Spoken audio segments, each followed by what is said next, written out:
Kuma lokho kubana kokusaramuntu uRose ke uthini ngaye uzwana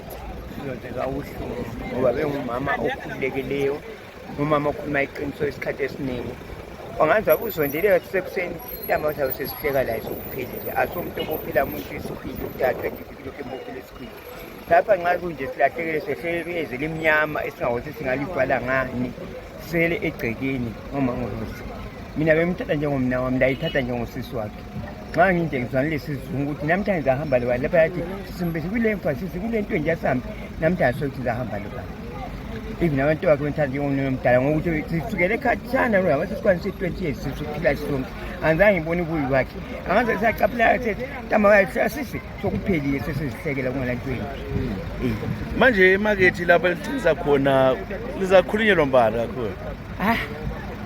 lokhu sesikhalele ukuthi uNkulunkulu wenza sinika omunye imvuzo kanjengaya siboni asiboni ukuthi singaba la oyabe njengoRose